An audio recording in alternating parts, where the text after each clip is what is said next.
When my husband died, his parents took the farm within a week. They were calm about it, almost kind. They sat at my kitchen table and explained the law, and then Dorothy looked at my 6-week-old son and said, "The boy can stay. He's a Marsh." She meant it as an offer. I heard it as a threat. I packed what I could carry, wrapped Thomas in every blanket I owned, and walked out into a February night that was cold enough to hurt. The only place left was the old greenhouse at the bottom of the field. Broken, forgotten, worthless. Or so everyone thought. What William had been growing inside it in secret changed everything. If you love stories about women who had everything taken from them and found a way back, you're in the right place. Subscribe to The Final Turn and turn on notifications and like the video. New story every week. I had loved William Marsh for 3 years before I married him. And I want to say that clearly because what came after his death could make it easy to forget that there was something real before it. He was a quiet man. The kind of quiet that isn't emptiness but fullness. A man who thought carefully before he spoke and meant everything he said and noticed things other people walked past without seeing. He noticed me, which was how it started. I was working in the village shop and he came in every Friday for the same things, and one Friday he said something that made me laugh, and I thought, this one. I thought it simply and completely, and I was right. His parents had never agreed. Dorothy Marsh had a way of looking at me that communicated without a single word that she found my presence in her son's life puzzling and slightly unfortunate. Gerald was warmer, or at least less cold, but he deferred to Dorothy on most things, and on the subject of me he deferred entirely. William never made me feel it. That was the thing about him. Whatever his parents thought, whatever conversations happened when I wasn't in the room, he came home every evening and made me feel like the decision he had made was one he would make again without hesitation. He died on a Tuesday in February. Pneumonia. He had been ill for 10 days, and then he was gone, and the world rearranged itself into something I didn't recognize. Thomas was 6 weeks old. He had William's mouth and William's eyes, and he had no idea that anything had happened. I held him and looked at him and thought, I have to figure this out. For you. I have to figure all of this out. I had no idea how hard that was going to be. Gerald and Dorothy arrived on the Friday, 3 days after the funeral. I had not slept properly since William died, and I was feeding Thomas at the kitchen table when I heard their car on the lane. I had known this was coming, not in a specific way. William had never sat me down and explained the legal situation, because William had been 31 years old and healthy, and there had seemed to be no urgency. But I had known, in the way you know things you don't want to examine too closely, that my name was on nothing. Not the farmhouse, not the land, not the accounts. Dorothy sat across from me and folded her hands on the table and spoke with the careful gentleness of someone who has rehearsed what they are going to say and wants it to land as softly as possible, given the circumstances. The farm had been in the Marsh family for 3 generations. William's grandfather had built the farmhouse. His father had expanded the land. It had always been understood, she used that word, understood as if understanding were the same as agreement, that it would pass through the Marsh line. Gerald said nothing. He looked at Thomas the entire time Dorothy spoke. When she finished, there was a silence. Then she looked at Thomas too, and something shifted in her expression, the first genuine thing I had seen from her in 3 years. She said, "The boy can stay. We'll raise him here. He's a Marsh, and this is where he belongs." She said it as if she were offering me something, as if leaving my 6-week-old son with people who had spent 3 years making clear they considered me an unfortunate addition to their family was a gift I should be grateful for. I looked at Thomas. I looked at Dorothy. I looked at Gerald, who was still watching my son with an expression I didn't trust, because I didn't know it well enough, and I had learned that with the Marsh family, what you didn't know could hurt you. I said, "He stays with me." Dorothy's expression closed. Gerald finally looked at me. I stood up, picked up Thomas, and went upstairs to pack. I packed quickly because I didn't want to be in that house any longer than necessary, and because Thomas had fallen asleep on my shoulder, and I needed to finish before he woke and needed feeding again. I took his clothes. My clothes. The photographs of William I had kept on the bedside table. A blanket my mother had made before she died. Practical things. Things that mattered. Downstairs, Gerald and Dorothy sat in the kitchen in silence. I could hear the fire. I could hear the clock. I had lived in that house for 2 years, and I knew every sound it made, and I was walking out of it forever with a sleeping baby and a bag that wasn't large enough. I didn't say goodbye. I didn't trust myself to say anything that wouldn't come out wrong. The February air hit me like a wall. It was the kind of cold that is almost offensive. The kind that makes your eyes water immediately and turns every breath into something you have to think about. I had dressed Thomas in everything I could layer on him. He was so bundled he could barely move his arms. He slept through all of it, which was either a blessing or a reflection of how exhausted he was, and I chose to believe it was a blessing. The greenhouse was at the bottom of the field, 200 yards from the farmhouse, separated by the fence William had built himself 2 summers ago. I had asked him why he was building a fence there, in that specific place, and he had said he wanted to mark the boundary clearly. I hadn't understood what he meant. I thought I did now.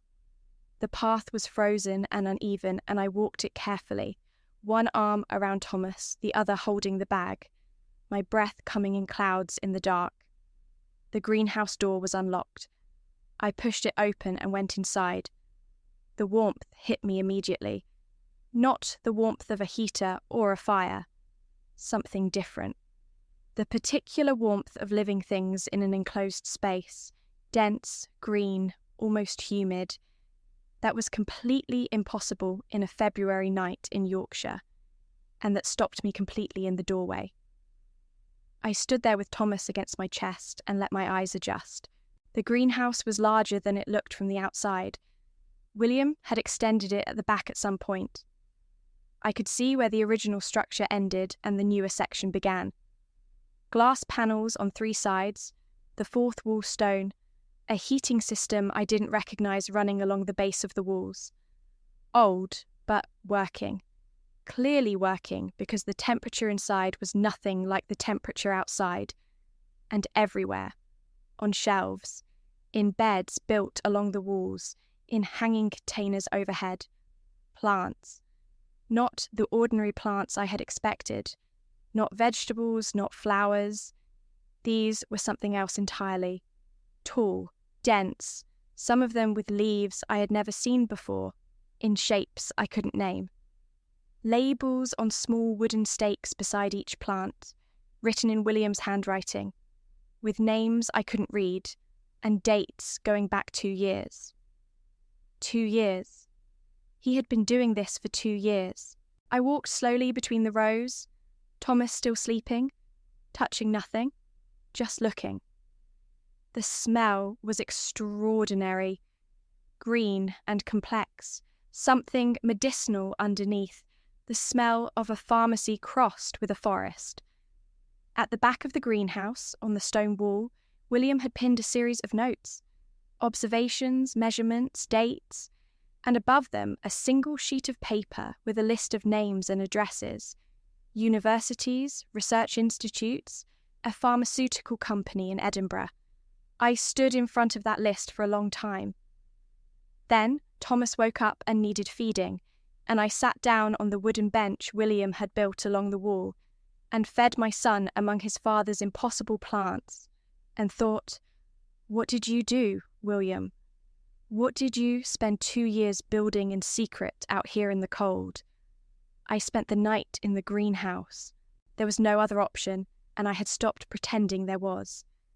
The nearest village was 3 miles away, and I had no car and no money beyond the £12 in my purse, and it was February, and Thomas was 6 weeks old.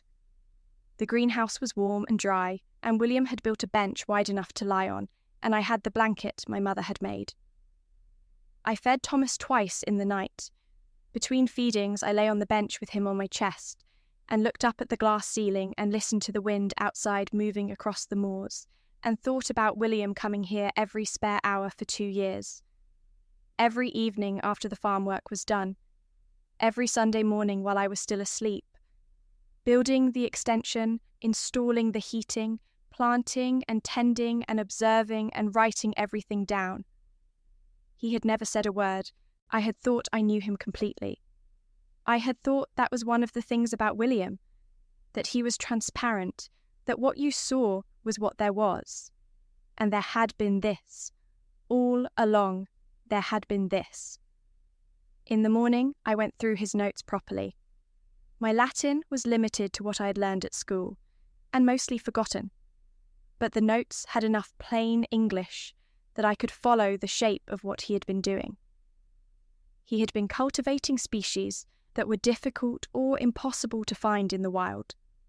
Some of them native to regions far outside Yorkshire. Some of them, according to his notes, considered functionally extinct in their natural habitat. One note, near the back, was written in plain English with no Latin at all. It said, "If anything happens to me, contact Dr. Hargreaves at the University of Leeds. He will know what this is worth." I read it 3 times. Then I looked at Thomas, who was examining his own fingers with the focused concentration of someone discovering something remarkable. I said, "I think your father left us something.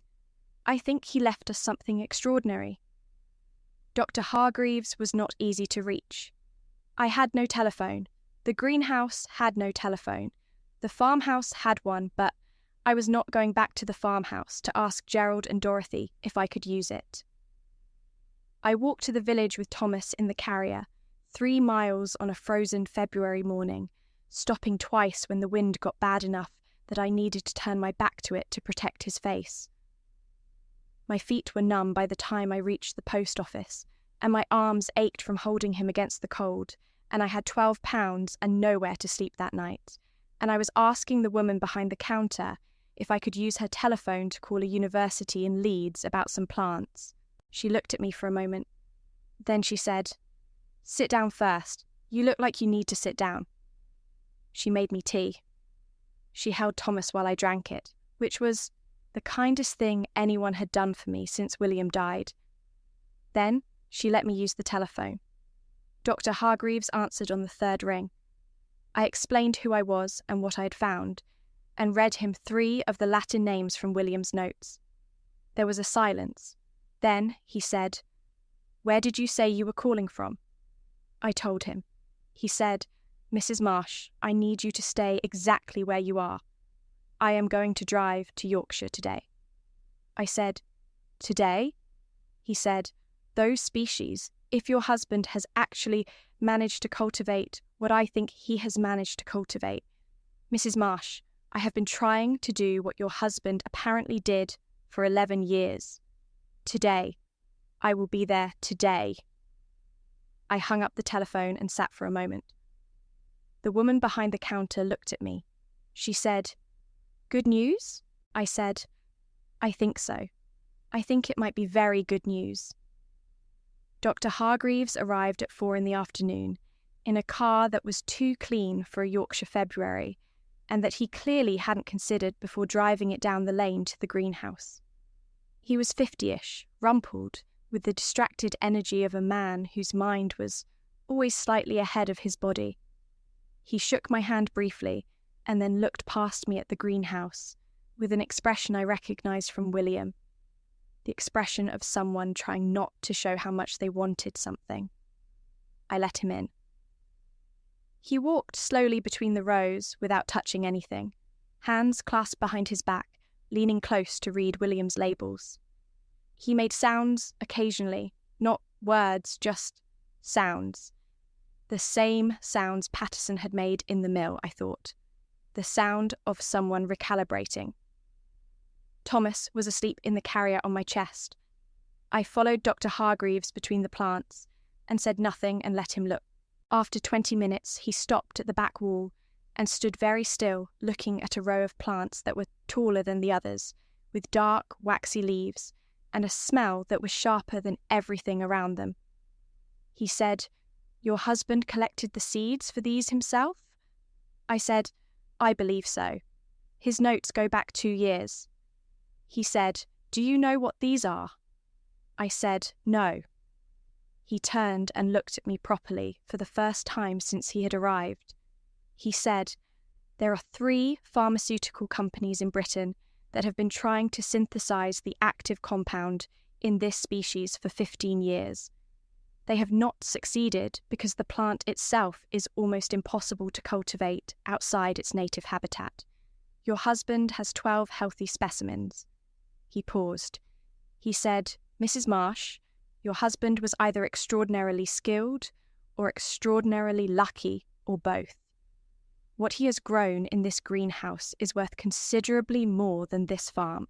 I looked at the plants, then at Thomas, asleep on my chest. I thought about Dorothy's face when I said he stays with me. I said, "Tell me everything."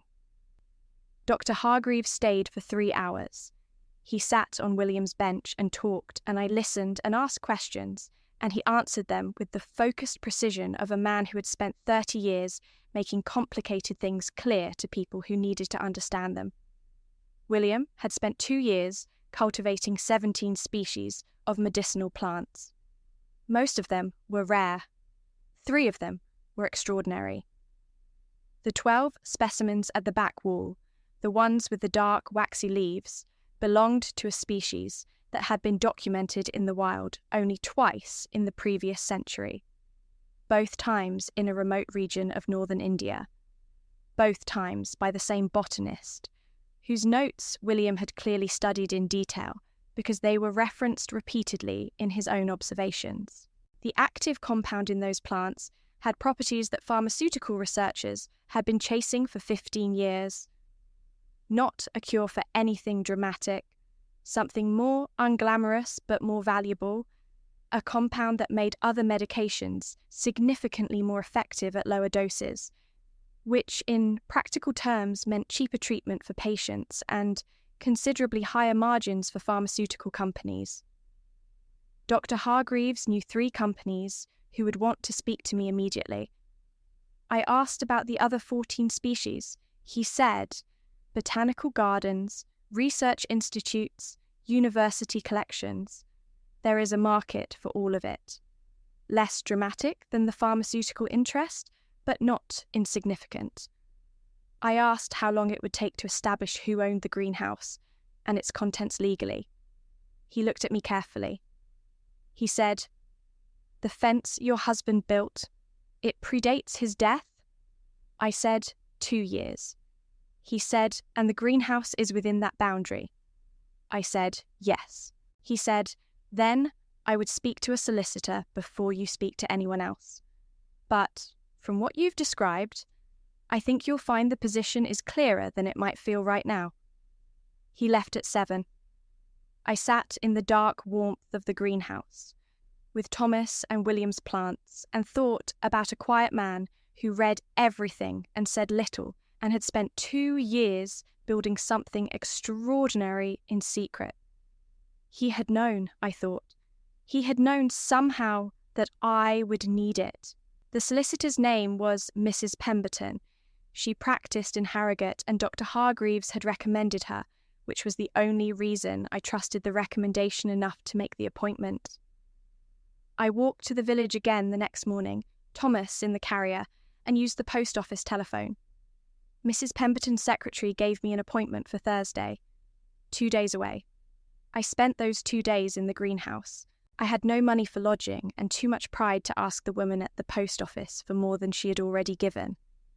I slept on William's bench with Thomas on my chest, and the blanket my mother had made, and the warmth of 17 species of extraordinary plants keeping the February cold outside where it belonged. I learned their names. I read every note William had written, slowly and carefully, looking up what I didn't understand in the botanical references he had stacked on the shelf at the back. I learned what each plant needed: the light, the water, the temperature. I tended them the way William had tended them, following his notes exactly, because they were alive, and they needed someone, and I was the only someone there. Gerald came on the second morning. He walked down the field and stood outside the greenhouse door and looked in through the glass for a long moment before he knocked. I let him knock twice before I opened it. He looked older than he had on Friday. He looked at Thomas first, the way he always did, and something moved across his face that I had stopped trying to interpret. He said, "Dorothy wanted me to ask if you needed anything." I looked at him. I thought about Dorothy's folded hands and her careful gentleness, and the boy can stay. I said, "We have everything we need." He stood there for a moment longer. Then he nodded and walked back up the field.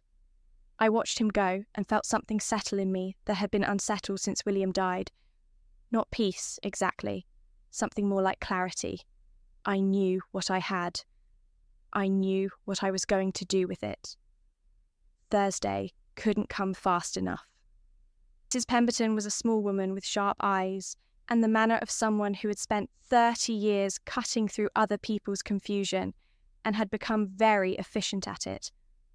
She read the documents I had brought: William's notes, the fence records, the land registry, without speaking. Then she asked 4 precise questions and listened to the answers without interrupting. Then she said, "The fence your husband built established a clear boundary between the greenhouse plot and the main farm. The greenhouse and the land it stands on were never part of the original farm deeds." "They are yours," I said, "and the plants inside." She said, "Everything inside belongs to you, completely and legally." I sat with that for a moment. Thomas was on my lap pulling at my coat buttons with the focused determination he applied to everything. I thought about William, about 2 years of evenings in that greenhouse, about soil on his hands and nothing said and everything done. I said, "He never told me what he was doing out there." Mrs. Pemberton said, "Perhaps he didn't want to worry you before it was ready." I sat with that for a moment. Then I said, "What happens next?" She explained. 3 pharmaceutical companies would be contacted. They would compete. The position was strong enough that we could afford to let them. There would be an advance payment as part of the first agreement. She recommended insisting on it, and she rarely recommended things she wasn't certain about. I asked how long it would take. She said 3 weeks, perhaps 4. I nodded. 3 weeks. I could manage 3 weeks. On the way out, I stopped at the post office and asked the woman behind the counter, whose name was Mrs. Howarth, I had learned, whether she knew of any rooms to let in the village. She looked at me, then at Thomas. Then she said, "I have a room above the post office. It's small but warm. It has a proper cot." I said, "I'll take it." That evening, I moved in. Thomas slept in a proper cot for the first time since we had left the farmhouse. I sat on the edge of the bed in a room that was small and warm and temporarily mine, and felt something unknot in my chest that had been pulled tight since February. The advance came 3 weeks later. The first full agreement was signed in the spring of 1964. The second followed 6 months after that. I bought the cottage at the end of the lane that autumn. Stone walls, a south-facing garden, 3 bedrooms. It was in my name. I checked twice before I signed. I still live in that cottage. Thomas is 7 now and has his father's eyes and his father's particular stillness. The kind of stillness that isn't emptiness, but attention. The kind that notices things other people walk past without seeing. He spends more time in the greenhouse than anywhere else. He started going there with me when he was 2, strapped to my chest the way he had been that first February night. And somewhere along the way, it stopped being somewhere I took him and became somewhere he went on his own. I find him there sometimes in the evenings, sitting on William's bench, looking at the plants the way William used to look at things. Quietly, carefully, as if they had something to say and he was waiting to hear it. Dr. Hargreaves comes every month. He and Thomas have developed an arrangement that I was not consulted about, involving Latin names and identification games that Thomas takes extremely seriously and Dr. Hargreaves pretends to find more challenging than he does. Eddie still comes every morning with his watering can. He is 24 now and has taken on more of the technical work as the collection has grown. William chose well when he chose him. William chose well about most things. Gerald died in 1971. Dorothy sold the farm and came to say goodbye before she left. She stood at my gate and looked at the cottage and the greenhouse beyond it and said, "William knew what he was doing when he married you." It was the kindest thing she ever said to me. I thought about saying, he knew what he was doing in general. But I let it go. Some things don't need saying out loud to be true. The greenhouse is larger now than when I found it. William's original structure is still at the centre. I have never changed it, never moved anything he put there. His notes are still on the back wall. His handwriting, faded slightly now but legible, still tells me what each plant needs and when and why. I read them sometimes even though I know them by heart. Not because I need to, because they are his voice in the only form I have left. He spent 2 years building something extraordinary in secret. He did it quietly and without drama and without telling me because he was that kind of man, the kind who did things properly before he said anything about them, who believed that the work mattered more than the announcement of the work. I think about him every day, not with the raw grief of that first February, something quieter now, the particular way you carry someone who is gone, but whose presence is everywhere you look, in the plants, in the notes on the wall, in a 7-year-old boy sitting on a wooden bench in a greenhouse, waiting for something to speak. Some things, if you tend them carefully enough, keep growing long after the person who planted them is gone. William knew that too. If this story stayed with you, leave it in the comments. Was it the greenhouse? The bench in February? The moment Ellen walked in and felt warmth she hadn't expected? If you love stories about women who had everything taken from them and found a way back, you're in the right place. Subscribe to The Final Turn and turn on notifications. New story every week.